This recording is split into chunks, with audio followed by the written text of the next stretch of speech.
Good evening, everyone. Happy Friday. My name is Chantay, and I'm here with a week in review of today's political analysis.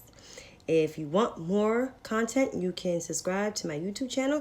It is in my Instagram bio. Or you can follow me on Twitter. But you can subscribe to the YouTube channel too. So here am I. I'm sorry that I am late, but I had to do some research first before I can really bring some analysis for you today. So, COVID, we're still in the midst of this. So, here are these staggering numbers. So, global confirmed cases is at 70,115,461.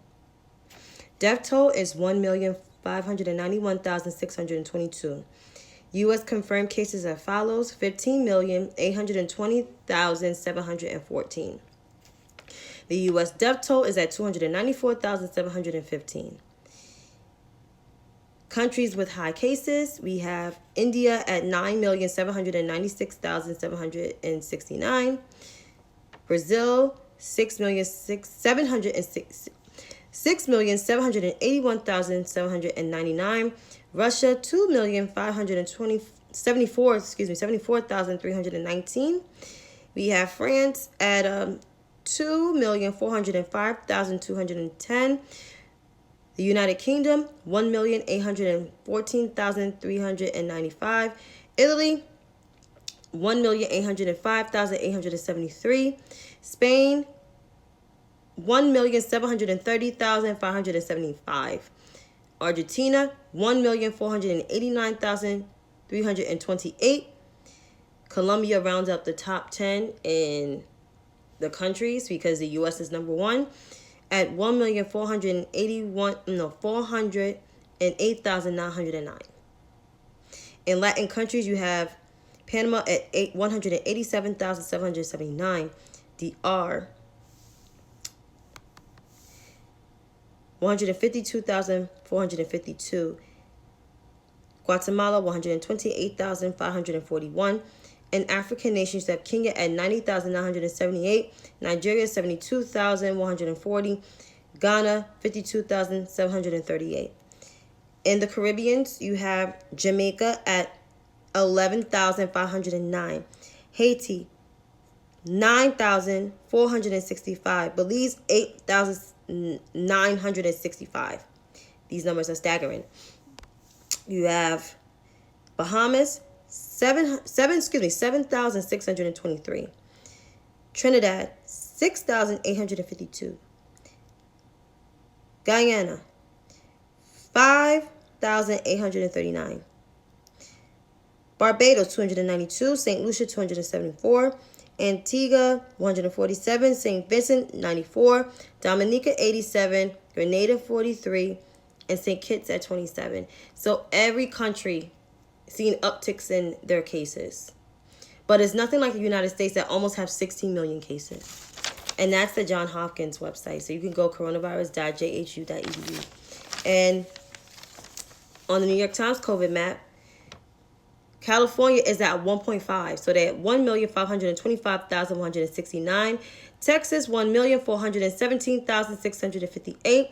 Florida, 1,106,388. Illinois, 834,668. New York, 759,765. And New York will shut down its indoor dining as of Monday due to the rising cases of COVID-19. Ohio, 542,219. Georgia, 512,715. Panama, 475,844. Wisconsin, 461,367. I think they did a stay-at-home order.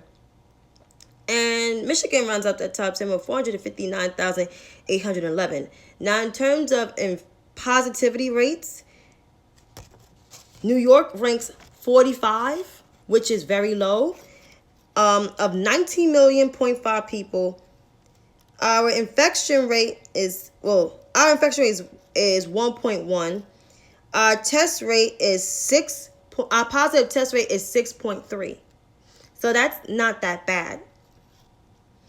And the ICU beds are only 25%. We only have 25% occupancy of the ICU beds, because ICU beds used is 25%. Versus states with less population, like Nevada's number one in terms of positivity test rate, according to covidactnow.org, at 22.4. And their ICU beds is used by 73%. South Dakota, which ranks, I guess, number 5, has a positivity test rate of 20.1%. And the ICU's beds are 60% used. 60% of the ICU beds are used in South Dakota. And yet, the governor of South Dakota still hasn't issued a mask mandate.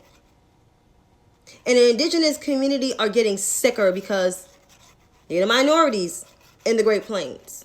So the Great Plains is on fire because Idaho is 2% above them. They're like the second in positivity rate, 22.1%, and 60% of the ICU beds are used. These states have the least population versus New York's population of 19 million people. And only 25% of our ICU beds are used. It's a big disconnect. Honestly, I think there should be a whole national lockdown. But that's just me. That is just me. And of course, in terms of this vaccine business, according to STAT, the Food and Drug Administration, also known as FDA, authorized a COVID-19 vaccine setting to roll out. And this vaccine was developed by Pfizer, which Pfizer is based in New York, along with a German partner called BioNTech. Vaccinations can start in a matter of days. I think the earliest is December 17th. That is next. That's Monday. No, wait. Is that Monday? It's very soon. Next Thursday, excuse me. Sorry, next Thursday. And countries that authorize it besides the U.S. is the U.K. and Canada and some other countries, maybe European countries more than likely. However, the U.S. only ordered 100 million doses, which we have 328.2 million people. I mean, how dumb can you be? But according to a volunteer study, it's not getting better and you. Yeah.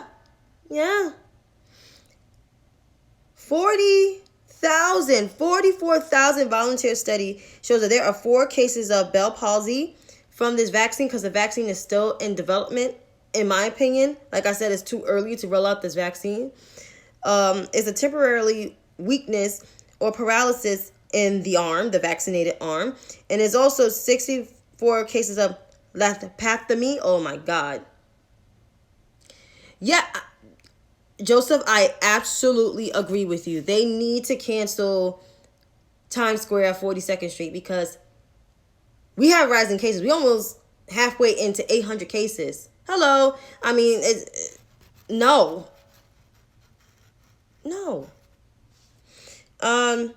But however, with this whole vaccine rollout, a health official said we need to still wear our masks and still need to social distance and wash your hands. And I actually agree because the only thing we can get rid of this thing is we wear a mask and social distance. And we do that straight as a country, not as state by state, but as a country for 4 to 6 weeks, most likely 6 to 8 weeks at that, in my opinion, we will be steps towards getting this virus under control.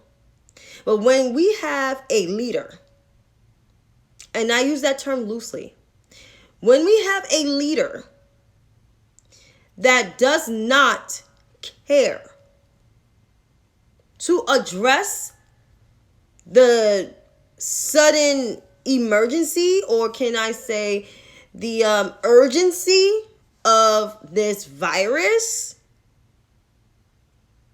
that's a problem. But then again, Black people, And I'm going to include New Yorkers because as a native and current resident of New York, we've warned the whole entire country about the potential residency of Donald John Trump, the con man from Queens. And yes, I said Queens because he is from Queens, New York. He has a bad history here, just like some other folks, but his history is by far the worst. It's like in top tier with Rudolph Giuliani.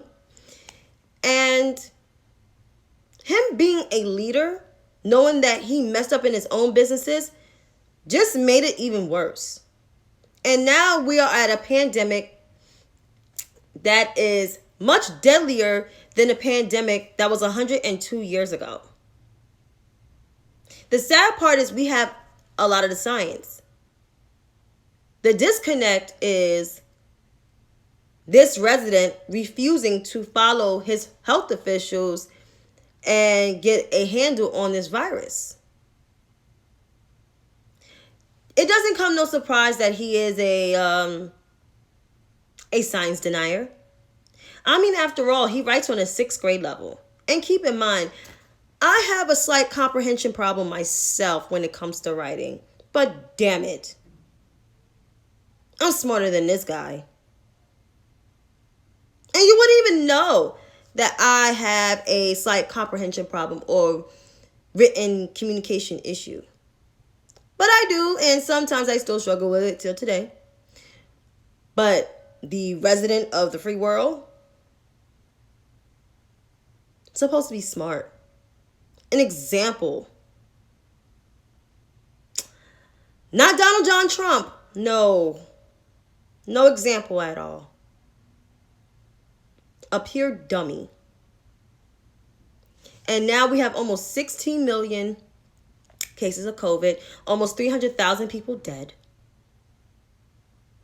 We also have a man who's the spearhead or is the head of the coronavirus task force, his vice president, who had a history of mishandling a HIV outbreak in his home state of Indiana when he was the governor.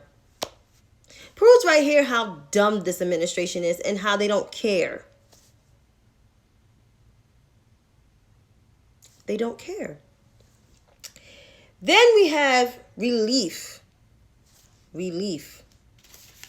According to another series of articles, I know in NPR, the Senate voted to not shut down, avoid a shutdown of the government. 84 senators to 13. Don't know who voted against it. And Trump signs it, of course, because you know he signs anything because he's stupid. And according to PBS, this bipartisan dinner, whatever it is, package includes extended and adding only $300 per week for 4 months, the additional unemployment on top of the regular unemployment, another round of paycheck protection programs, which also is the forgiveness of loans for small businesses, also funding for food and housing relief, and also funding COVID-19 vaccine distributions. But something like this kind of like passed, and it's called the HEROES Act. No matter which way you want to put it, it is what it is. I know I got a notebook full of things, but here we go. The HEROES Act was passed by the House. It was 217 versus 200, and I forgot the number. This bill grants $1.3 trillion in emergency appropriations to the federal agencies, expansion of unemployment benefits, including the extended $600 up until March 2021. Also, an expansion of SNAP, which is the Supplementary Nutritious Assistance Program, which is food stamps. Stimulus checks, another round of stimulus checks. Forgiveness of student loans up to $10,000, which I think it should have went further. But of course, when you have, other people in the Democratic Party who is represent more purple districts, who knows? Don't know. And also try to get the Senate on board, which unfortunately this bill is still sitting on Mitch McConnell's desk. Paycheck protection program, expand rent moratoriums, funding to reopen schools safely, and invest in contract tracing. That was passed on May 15th, and it's sitting on Mitch McConnell's desk, and it's been sitting there for about 7 months. And people have already lost their homes so far. There's food insecurities. I went to the store today. The produce ain't looking that great. Farmers ain't getting the relief that they should be getting. A lot of agencies are not functioning the way they function in the government because of this current administration. They suck. They really suck. And what's next? Who knows?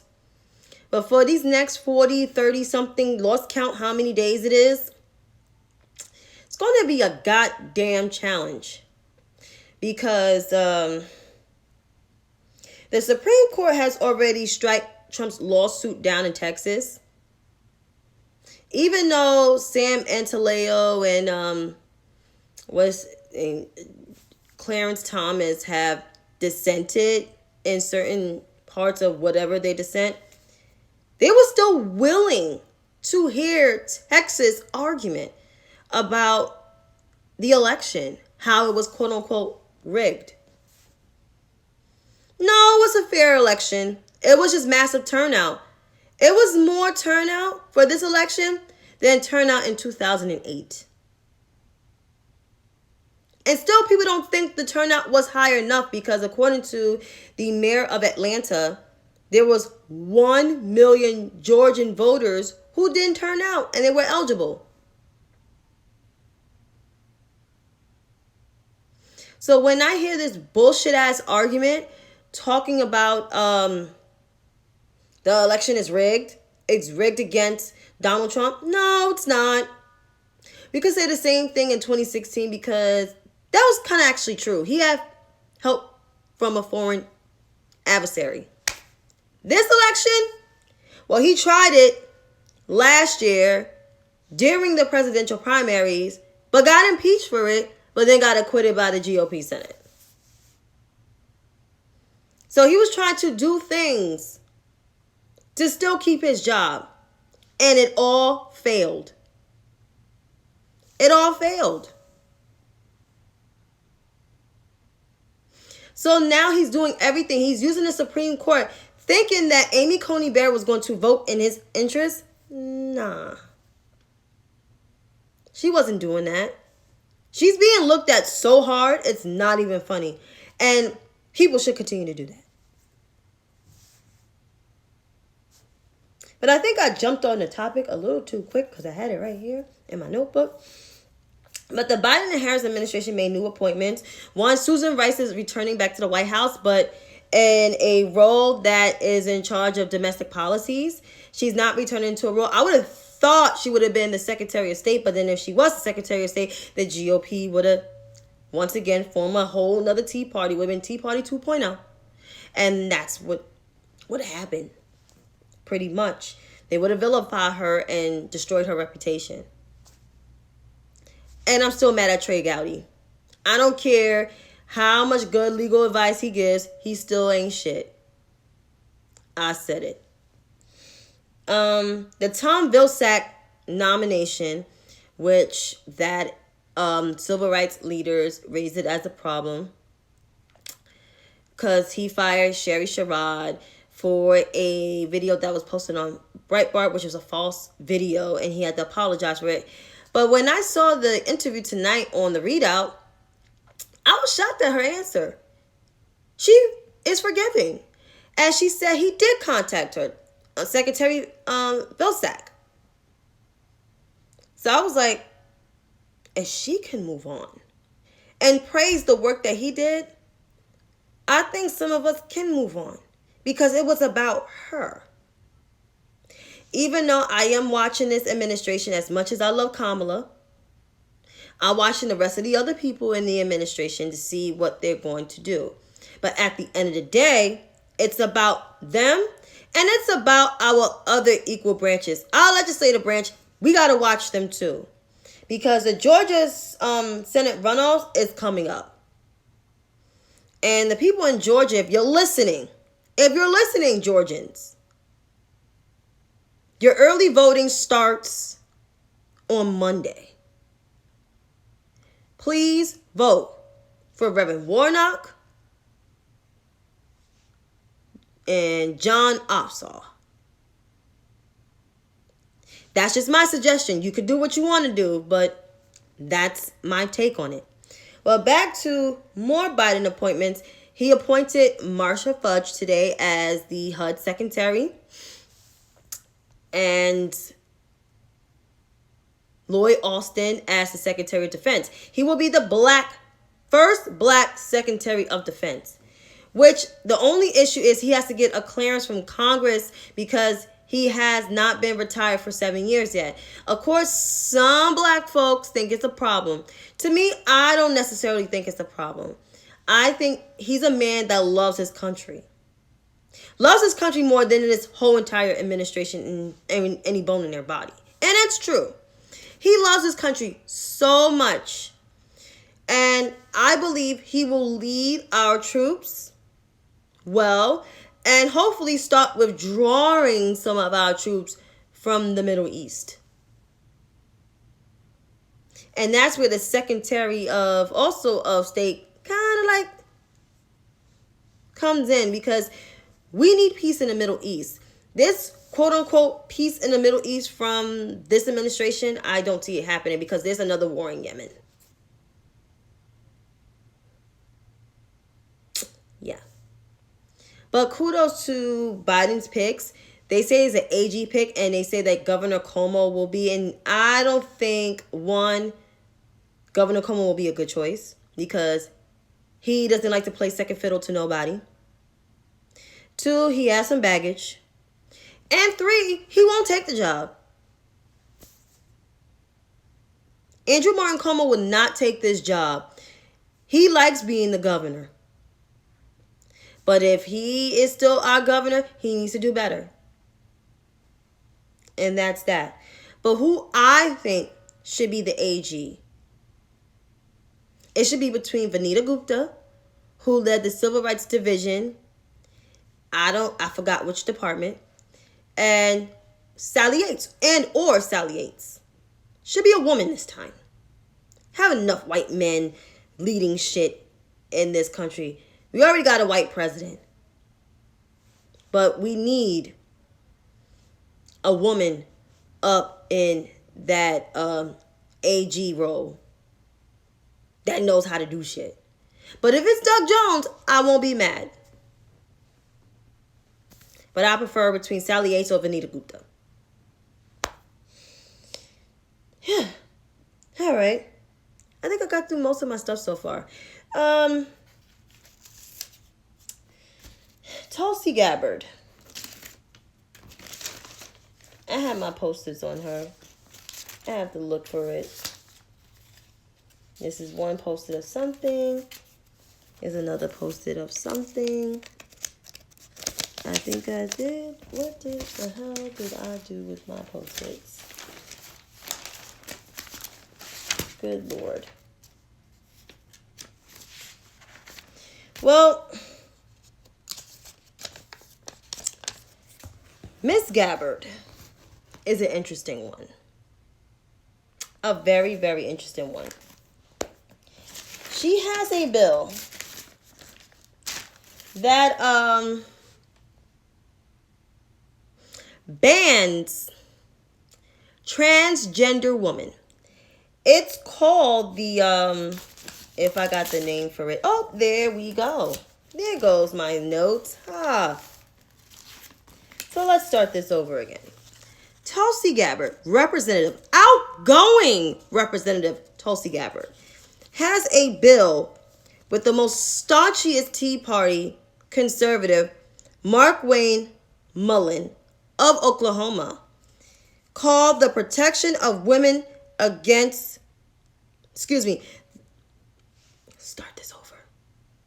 one more time.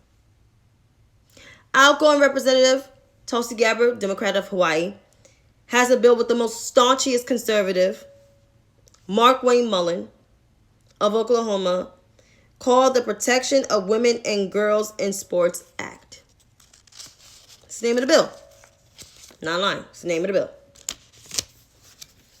Allows only biological born women to compete in women government-funded sports, but bans trans women, as I said.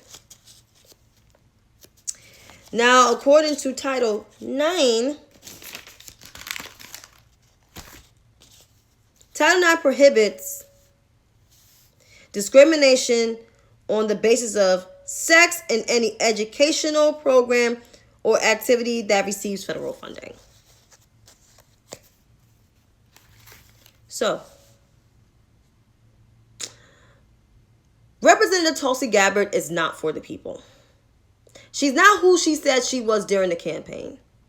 I mean, she had white Republican men supporting her campaign. That's how she was able to stay in so fucking long with 1%. Versus candidates who had way more traction than Tulsi. Tulsi, the only reason why she gained traction is because she tried to smear Senator Harris. And everybody was praising her. I knew for right then and there she was a whole entire liar. Because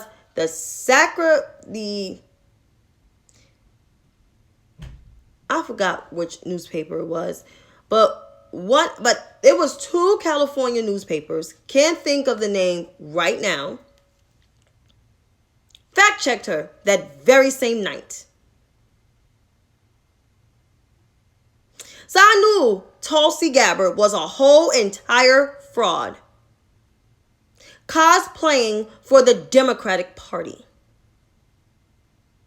So I would like to say about Miss Gabbard, and people can criticize me all they want to. Miss Gabbard is a homophobe. She's a bigot. And she's a cosplay Democrat. A whole entire Republican. Period. That was my take on Tulsi. Now, I would like to get into this last subject about a good topic that I will be covering during my analysis every week. The progressive movement of the quote-unquote Democrat Independent Party, whatever it is. So we know progressivism is about promoting social reforms. To be a progressive, you're advocating for social reforms. Not these progressives. These cosplay socialists. Cosplay progressives. Whatever you want to call them. It seems like they always come up with their bullshit every single night. And every turn in life that they get. So one is Katie Halpert.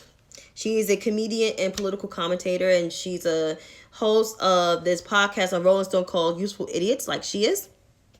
She tweeted this a couple days ago. The funded and coordinate K-Hive is very active but very stupid for many reasons, including how openly vicious they are while claiming to reject toxicity. If I got paid to be a troll, I would do a lot better. So as I pose this question to Miss Halpert, I want to know who got a check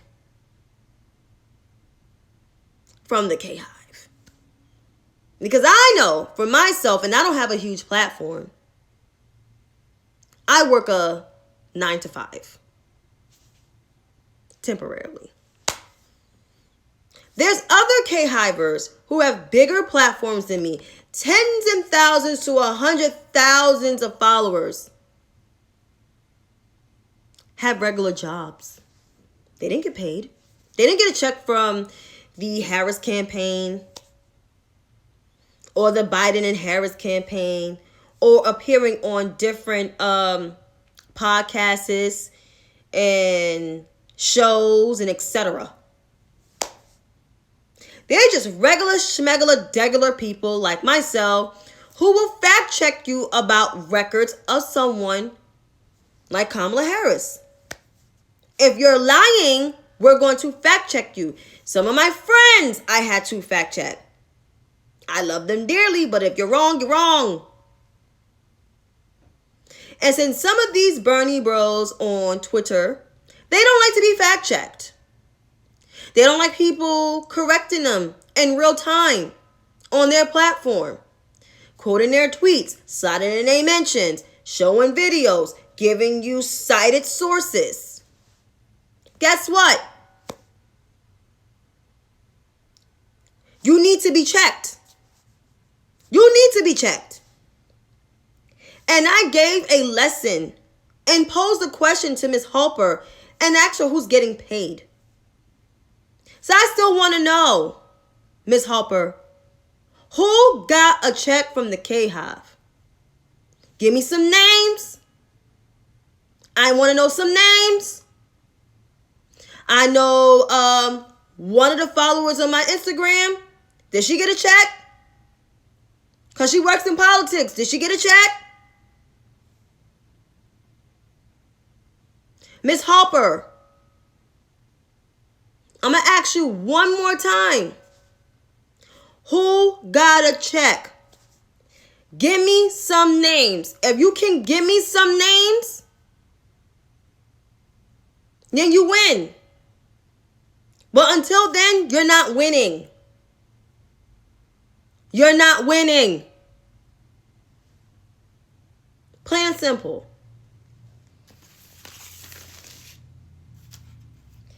Another thing, demands to the progressives. So Ilhan Omar is basically asking the Biden and Harris campaign to adopt to the $15 national minimum wage and adopt the Green New Deal and Medicare for all. That would have been useful. If you guys, if y'all would have supported Joe Biden and Kamala Harris and not have podcasts or appeared on podcasts to criticize them. If you was that fucking concerned, what you should have done was met with the campaign at the time. And the crazy part is they could meet with the incoming administration right now. They have more leverage to do that than my black ass. Than you. This is how dumb they are. And I'm not criticizing anybody, but when you are stupid and ignorant, it shows. Especially when you have a large following and you showing your idiocy. People will gravitate towards that shit. I don't know what advocacy programs these are, but are they addressing race? Are they? Are they going to fix the systemic problem? You could pass all this shit in the world, but if we're not passing comprehensive racial, ethnic policies that will lead towards ending systemic racism, then it's useless. It's fucking useless. These same as brown and black progressives who has Black Lives Matter in their fucking bio, and yet you criticize quote unquote centrist establishment black Democrats who are actually doing the work to ensure that black and brown people have the things that they need during this pandemic and post this pandemic, including addressing the systemic issues. These quote unquote black liberation folks, who spread this dumb shit as well, like these white progressives, I got one question for the black liberation, right? So some of you black leftists call yourselves the black liberation. That's what y'all call yourselves. To march with Black Lives Matter and to get criminal justice reform and to get all these policies that help black people. But just one question. If you're for the black liberation, why are you standing behind a 79-year-old white man whose legislative record does not even advocate for what you're advocating for?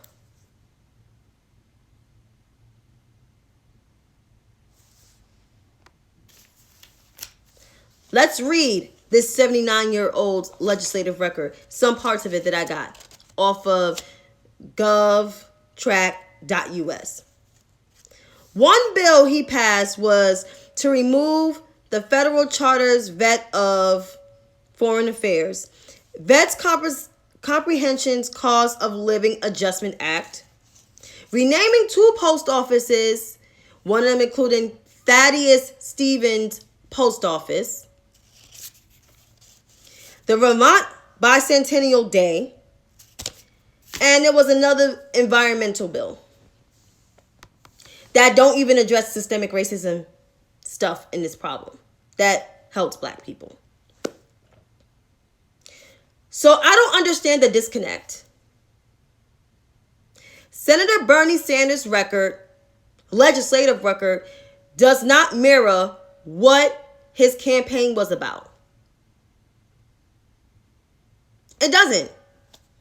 He co-sponsored 218 bills. 7 of his 400 and some odd bills became law within his 30-year congressional career. He's what you call an establishment. Not someone that's been in Congress or been in the Senate for the last 4 years that y'all heavily criticize all day, every day. Bernie Sanders is part of the establishment, whether you like it or not. He is the embodiment of the establishment. Bernie Sanders is the establishment. I'm going to say this again. Bernie Sanders is the embodiment of the establishment. He is what you call the establishment. He's been in there for 30 years. So he is the establishment. Period. And a discussion. So I would like for these progressive congressional members, the incumbents, and the incoming congressional folks, and the pundits, and the podcasters, and the grifters of this progressive movement, this black liberation, progressive leftist shit, to shut the hell up. Stop the fake talking. Cut the bullshit. We already know what you're about. I know what you're about. So miss me with the bullshit. But until then, folks, I would like to leave you this message as we're dealing with this pandemic. Christmas is coming up. We Christmas shopping 2 weeks before Christmas. Please wear your mask. If you got a double mask, necessary. Wearing those nice fancy cloth masks, put a surgical mask under. Bring your hand sanitizer with you. Or if you're at home, wash your hands. Or if you're out near a bathroom, wash your hands. And continue your social distancing. Avoid crowds as possible. Until then, folks, have a good night.